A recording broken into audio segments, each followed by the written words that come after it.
Kristen Anderson is a photographer. In the early 90s, she was a model. Her encounter with Donald Trump, she says, happened at a Manhattan nightclub. She says it lasted less than half a minute. The memories, she says, have lasted now half her lifetime. They came rushing back last Friday. The Washington Post, Karen Tumblety, broke the story. Ms. Anderson joins us now for her first live television interview. Kristen, thanks so much for being with us. If you could, first of all, take me back to that night. What happened? I was sitting on the couch with my girlfriends. This was at a club? It was at a club, and I was talking to them, and next thing I know, there's a hand up my skirt. And I basically just pushed the hand away, turned and looked, got up off the couch, and we all moved.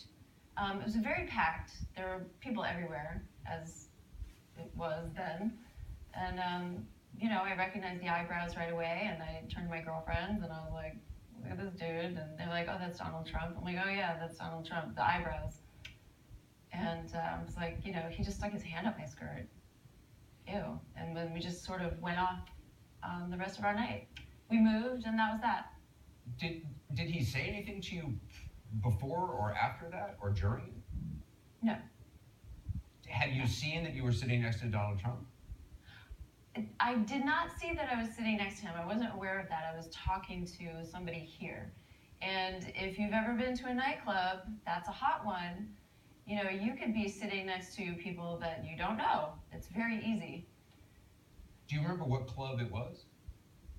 I'm pretty sure it was China Club because I remember the red velvet couches.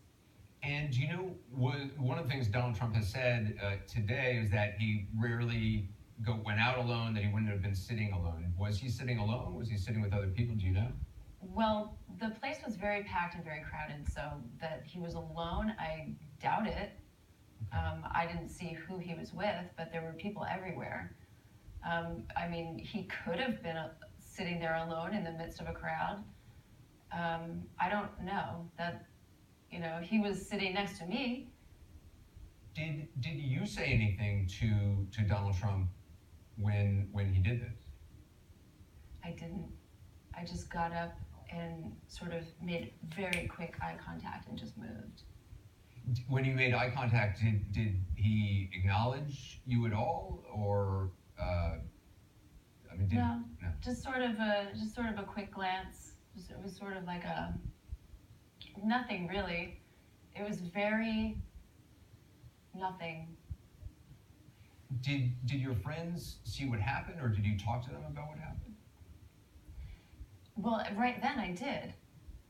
And they were all like, well, that's Donald Trump. And I said, he just put his hand up my skirt. Unfortunately, I'm not in contact with those people anymore. But quite a few of my other friends who I saw recently afterwards, of course, I told all of them.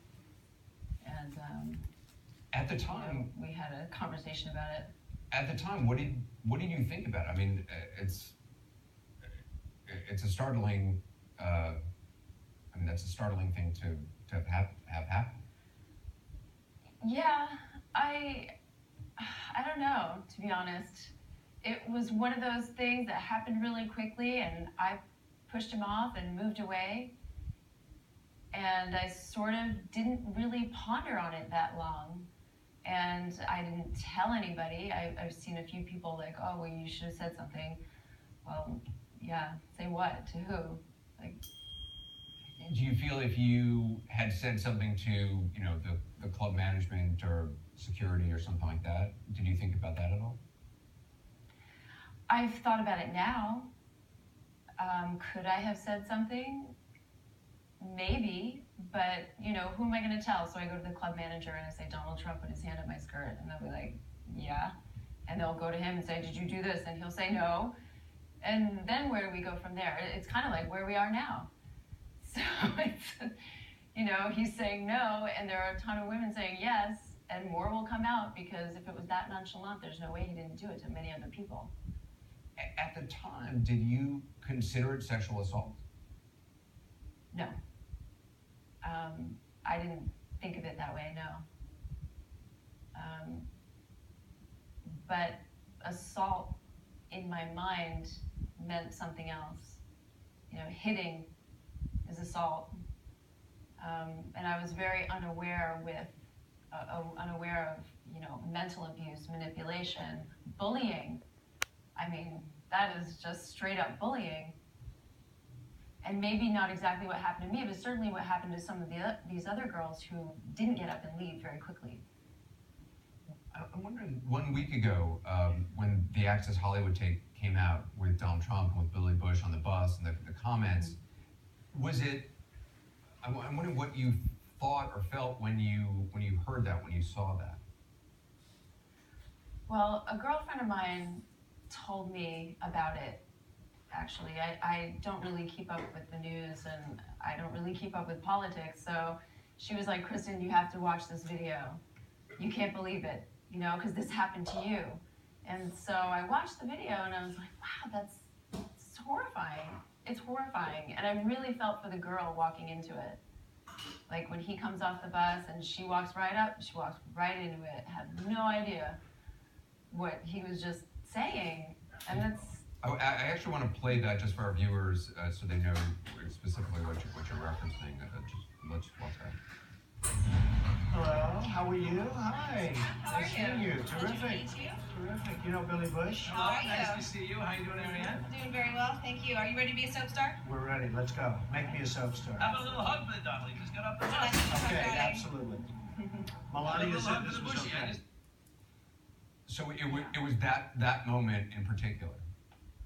That moment in particular really was very, nauseating to me. Nauseating. Can I ask, That's- what was it about that particular moment? Because Yeah. obviously there were comments before, but something about her walking into the situation, not knowing what had happened. Is that... Well, I guess when the talk of what was going on in the bus was upsetting, obviously, and then I understood, this is, here's a man who thinks he can do whatever he wants and deny it and get away with it. But when she walks into it, it's like innocence walking into the devil's den. It is scary. I felt scared for her. And probably nothing happened to her, but maybe it could have. It could have. And it happened to other women. So it was scary to me. I felt like that little fear. Ooh. We're gonna talk to Ariane Zucker later on tonight. Donald Trump, as you probably know, has attacked many of the women who have come forward. He's implied some of the accusers won 15 years of fame. Some he's attacked their looks. He's called them liars. His campaign has called your story a phony allegation. Says you're looking for free publicity. Why did you decide to come forward and tell what you say happened to you? Well, mostly because there are many, many women who these things happen to, and not just with Donald Trump, but many men who feel that they can just take advantage of women and the women don't say anything. And I was just talking to a man not 2 minutes ago who said it's only 20% of adult women who actually report rape. That's adult women, not, young women who still, haven't come into their power yet. And just being able to, come out and say it and have other women come out and say it. It's okay to say it. Somebody has to say it. Otherwise, we're just being quiet and letting it happen. And also, like I said before, it's sort of a gateway. So yeah, he stuck his hand up my skirt. Was I hurt? No. Is it traumatized my whole life? No. But I let it slide. And what's the next thing that you let slide? And the next thing, and the next thing. And when is it okay? And where do you draw that line? When is that assault? Because if you can just grab a girl, grab her boobs or just throw her down and kiss her, and that's not assault, that's okay? I don't get that. I don't get that. So it would be nice to have some sort of system in place to allow these women to come forward and not be sort of demonized or called all sorts of names. I've been called all sorts of names today, so. Yeah. Yeah. Listen, I want to just take a quick break. I want to, if we can, continue the conversation.